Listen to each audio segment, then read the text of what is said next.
अगदी पाहता क्षणी कोणाच्याही तोंडाला पाणी सुटेल असा आज आपण सर्वांच्याच आवडीचा चॉकलेट केक बनवतोय।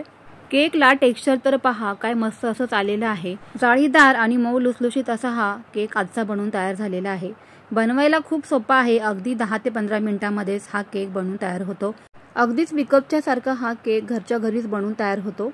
खूप सोपा आहे बनवायला। अगदी सर्वांच्याच आवडीचा आजचा हा चॉकलेट केकची रेसिपी जर का तुम्हाला आवडली किंवा तुम्हाला माझ्या सर्वच रेसिपीज आवडत असतील तर चॅनेलला जरूर सबस्क्राइब करा, म्हणजे तुम्हाला असेच छान छान नवनवीन व्हिडिओज पाहता येतील। चला तर मग फ्रेंड्स, पटकन वेळ न घालवता मस्त अशा चॉकलेट केक रेसिपीला सुरुवात करूयात। सर्वात आधी तर आहे ना आपण इथे केक टीन तयार करूया। तर त्यासाठी इथे मी बटर पेपर घेतलेला आहे। बटर पेपर जर का तुमच्याकडे नसेल तर आपल्या जी काही नोटबुक असते, लहान मुलांच्या वह्या असतात ना, तर त्यापासूनही बटर पेपर घरच्या घरी कसा तयार करता येईल तो मी आधीच्या व्हिडिओमध्ये किंवा आधीच्या केक रेसिपीजमध्ये दाखवलेला आहे। तर तुम्ही पाहिलं नसेल तर नक्की बघा। आता इथे आपल्याला हा बटर पेपर तयार करून घेतलेला आहे मस्त डिझाईनमध्ये। तर तो खाली सेट करून घेऊया टीनमध्ये।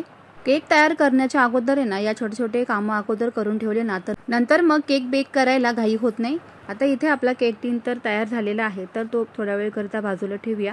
तोपर्यंत इथे आपण मस्त अशा केकची तयारी करूया। केकचं पातेलं सुद्धा आधीच प्रीहीट करायला ठेवलेलं आहे। सर्वात आधी इथे आपल्याला 1 वाटी दूध लागणार आहे। इथे मी फुल फॅट म्हणजे साई सकट दूध घेतलेलं आहे। त्यानंतर इथे त्याच वाटीने मोजून अर्धी वाटी तेल घालायचं आहे। कुठलंही कुकिंग ऑइल तुम्ही इथे वापरू शकता किंवा मग साजूक तूप असं वितळवून सुद्धा तुम्ही घेऊ शकतात। बाउलवरती अशा पद्धतीची एक चाळण ठेवायची आहे। चाळणीवरती आपल्याला ज्या वाटीने आपण सुरुवातीला साहित्य मोजलं त्याच वाटीने 1 वाटी मैदा घालायचा आहे। त्यानंतर 2 ते 3 चमचे इथे कोको पावडर घालायची आहे आणि 2 चमचे आपल्याला कॉफी लागणार आहे। कॉफीने अगदी छान आपल्या या चॉकलेट केकला चव येणार आहे, त्यामुळे शक्यतो कॉफी ही घालाच, स्किप नका करू। त्यानंतर आपल्याला या सर्व साहित्य जे आहे ना ते असं मस्त चाळून घ्यायचं आहे।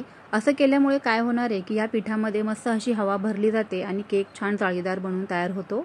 केक बनवतानाच्या अगदी स्टेप बाय स्टेप सर्वच पद्धत इथे मी अगदी समजावून सांगितलेल्या आहेत।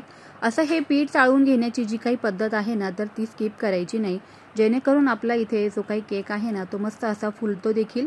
आता इथे ज्या वाटीने आपण सुरुवातीला साहित्य मोजलं त्याच वाटीने अर्धी वाटी पिठी साखर घालायची आहे।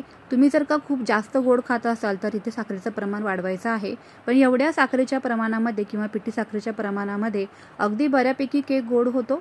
आता हे सर्वच आपण चाळून घेऊयात। चाळणीवरती उरलेली जी काही साखर आहे ती पुन्हा मिक्सरच्या भांड्यामध्ये घालून फिरवून घेऊ शकता। आता हे सर्वच बॅटर आपल्याला मिक्स करून घ्यायचं आहे कलथाच्या मदतीने। घेतलेल्या साहित्याचं प्रमाण अगदी परफेक्ट घ्या, अचूक घ्या, म्हणजे तुमचाही केक जो आहे ना तो अगदी जाळीदार बनून तयार होतो आणि मस्त असा विकतच्या सारखा सुद्धा त्याला टेक्स्चर येऊन जातं। साहित्यांचं प्रमाण मोजण्यासाठी तुमच्या घरातील कोणत्याही प्रकारचं एखादं भांडं किंवा एखादी वाटी फिक्स करायची आहे आणि त्याने सांगितल्याप्रमाणे सर्व साहित्य इथे मोजायचं आहे। आता घेतलेल्या साहित्यामध्ये अगदी परफेक्ट आपलं इथे हे बॅटर बनवून तयार झालेलं आहे। आता पाव चमचा इथे सोडा घालायचा आहे खाण्याचा। त्यानंतर 1 चमचा बेकिंग पावडर घालायची आहे, बेकिंग सोडा नाही। बेकिंग पावडर आणि बेकिंग सोडामध्ये खूप फरक आहे, त्यामुळे चुकून सुद्धा अगदी यामध्ये बेकिंग सोडा घालायचं नाही, बेकिंग पावडरच घालायची आहे। सर्व साहित्य पुन्हा एकदा मिक्स करून घ्यायचं आहे आणि सोडा घातल्यानंतर किंवा बेकिंग पावडर घातल्यानंतर अगदी हा केक जो आहे तो बाजूला ठेवायचा नाही, लगेचच केक टीनमध्ये घालायचा आहे। असं केल्यामुळे काय होतं ना की हा केक असा बाजूला ठेवल्यामुळे तो खाली बसतो किंवा केक आपला फसू देखील शकतो, त्याला जाळी येत नाही, फुगत नाही। त्यामुळे लगेचच आपल्याला ही जी प्रोसेस आहे ना इथून पुढची ती पटापट करायची आहे। या स्टेजला जर का तुम्हाला बॅटर खूप जास्त कोरडं वाटलं तर यामध्ये अगदी 2 ते 3 चमचे तुम्ही दूध घालू शकतात। चमच्यावर घेतल्यानंतर ते बॅटर आपोआप खाली पडते न झटकता, याचा अर्थ अगदी परफेक्ट आपलं इथे बॅटर हे बनवून तयार झालेलं आहे। गोडाचा पदार्थ म्हटला की त्यामध्ये मीठ हे आलंच, त्यामुळे मीठ घालायचं आणि पुन्हा एकदा मिक्स करून घ्यायचंय। बॅटरची थिकनेस कन्सिस्टन्सी बघून घ्या, अशाच पद्धतीचं आपल्याला हे बॅटर केकचं तयार करून घ्यायचंय परफेक्ट। चला तर लगेचच केक टीनमध्ये हे बॅटर ओतून घ्यायचंय। केक टीनच्या ऐवजी तुम्ही हा जो काही बॅटर आहे ना केकचा तर तो कुकरच्या डब्यामध्ये सुद्धा घालू शकता किंवा एखाद्या पातेल्यामध्ये सुद्धा तुम्ही हे बॅटर घालून केक बनवू शकतात। आता इथे पातेल्यामध्ये मी अगोदरच हा गॅसवर ठेवलेला प्रीहीट करण्यासाठी, त्यावर जाळी ठेवायची आहे अशी कुकरमधली, कारण मला स्टँड सापडला नाही, आणि त्यावरती आपण जो केक टीन आहे ना तो ठेवून घ्यायचा आहे आणि गॅस अगदीच सुरुवातीपासून स्लोच ठेवायचा आहे, कुठेच गॅस वाढवायचा वगैरे नाही। आणि आपला अगदी 20 ते 25 मिनिटांमध्येच हा केक बनवून इथे तयार झालेला आहे, तुम्ही बघू शकता। एखादी टूथपिकची काडी किंवा सुरीच्या मदतीने चेक करायचा आहे अगदी आतपर्यंत केक शिजलाय की नाही तो। जर का ओलसर निघाली तर आणखी ठेवायचा आहे। आणि जर का कोरडी निघाली इथे सुरी वगैरे तर ते आपला इथे केक पूर्णपणे बेक झालेला आहे असं समजून जायचं आहे. तर लगेचच आपण हा जो केक आहे ना तो डिमोल्ड करूया. अगदी मस्त बटर पेपरमुळे हा केक अगदी खाली चिटकत नाही, तळाशी परफेक्ट असा निघला देखील जातो. केकच्या भांड्याला सुद्धा अजिबात कडेला केक चिकटला नाही. मस्त असा केक आपला डिमोल्ड झालेला आहे. अगदीच हलक्या हाताने आपल्याला बटर पेपर जो आहे ना तो बाजूला करून घ्यायचा आहे.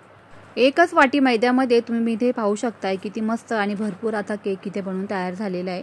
जाळी तर बघा अगदी छानच आलेली आहे केकला, मस्तच. डार्क चॉकलेटने आपल्याला आता हा केक जो आहे ना तो डेकोरेट करायचा आहे किंवा यावर चॉकलेट घालायचं आहे. तर त्यासाठी आपण जो वरचा जो भाग आहे ना केक तयार झाले तर तो सुरीच्या मदतीने किंवा तुम्ही असा दोऱ्याचा वापर करून सुद्धा वरचा जो भाग आहे तो काढून घेऊ शकता. किंवा मग अर्ध्या भागामध्ये तुम्हाला जर का मध्ये चॉकलेट लावायचं असेल तर तुम्ही तसंही करू शकता. या आधीच्या चॉकलेट केकच्या रेसिपीमध्ये ना मी दाखवलेलं आहे की कसं अगदी चॉकलेट गनाश तयार करायचं किंवा चॉकलेट कसं तयार करायचं ते अगदी डिटेलमध्ये सांगितलेलं आहे. तर तुम्ही नक्की तो व्हिडिओ पाहिला नसेल तर बघा, मी त्याची लिंक डिस्क्रिप्शन बॉक्समध्ये देईलच.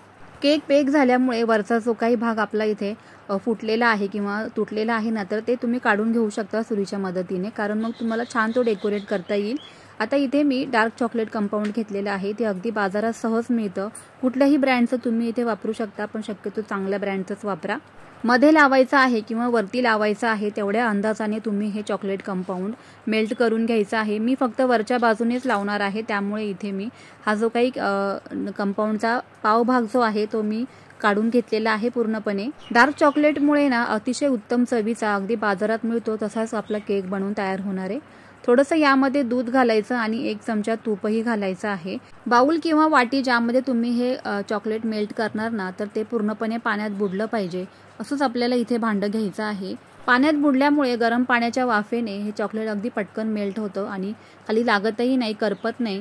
थोडंसं तुपामुळे सुद्धा हे पटकन चॉकलेट असं मेल्ट व्हायला मदत होते. अगदीच आपल्याला हे चॉकलेट छान मेल्ट करून घेऊयात. तुमच्याकडे जर का ओव्हन असेल किंवा मग एअर फ्रायर असेल तर त्यामध्ये सुद्धा तुम्ही हे चॉकलेट मेल्ट करून घेऊ शकता. चॉकलेट तर छान मेल्ट झालं. चला तर पुढची तयारी करूयात. केकच्या वरच्या बाजूने आपल्याला हे चॉकलेट कंपाऊंड जे आहे तर ते टाकून घ्यायचं आहे अशा पद्धतीने आणि सर्वच बाजूने चमच्याने एकसारखं पसरवून घ्यायचं आहे. अतिशय उत्तम चवीचा आपला हा आजचा केक इथे बनवून तयार होतो. बनवल्याबरोबर अगदी लगेच काही मिनिटातच इथे माझा केक संपलेला आहे, कारण मुलांची खूप दिवसापासूनची इच्छा होती की मम्मी केक बनव, चॉकलेटचा केक खायची इच्छा झालेली आहे असं मुलांचं गाणंच लागलं होतं मागे. असं काही मुलांच्या आवडीचं बनवलं ना की तो आनंद आईला सुद्धा मिळतच असतो. त्यामुळे इथे आज हा केक मुलांच्या फरमाईशनुसार बनवून तयार झालेला आहे. तुम्हाला कशी वाटली रेसिपी? अगदी सोपी आहे, घरच्या साहित्यामध्येच बनवून तयार होते. फक्त तुम्हाला इथे डार्क चॉकलेट कंपाऊंड विकत आणायचं आहे. वरच्या बाजूने जसा आपण इथे केक कट करून घेतला ना तसा तुम्ही अर्ध्या भागामध्ये सुद्धा केक कट करून आतमध्ये हे चॉकलेट कंपाऊंड घालू शकता. त्यामुळे आणखीनच उत्तम चवीचा हा केक बनवून तयार होतो. पण मी इथे फक्त वरच्याच बाजूने लेअर दिलेला आहे, कारण आधीच्या रेसिपीमध्ये मी आतल्या आणि वरच्या बाजूने सुद्धा हे डार्क चॉकलेट कंपाऊंड घालून केक तयार करून दाखवलेला आहे. त्यामुळे आज थोडासा वेगळा बनवला. कशी वाटली मग फ्रेंड्स तुम्हाला ही रेसिपी आजची? आवडली का? आवडली असेल तर तुम्ही नक्की घरी ही रेसिपी ट्राय करा. तुम्हाला आवडली असेल तर तुमच्या फ्रेंड्स आणि फॅमिलीसोबत सुद्धा ही रेसिपी शेअर करा, म्हणजे त्यांनाही अशा छान छान रेसिपीज पाहता येतील आणि बनवताही येतील. चला तर मग पुन्हा भेटूयात अशाच छानशा एका नवीन व्हिडिओमध्ये. तोपर्यंत always keep smiling and keep cooking. Bye bye friends.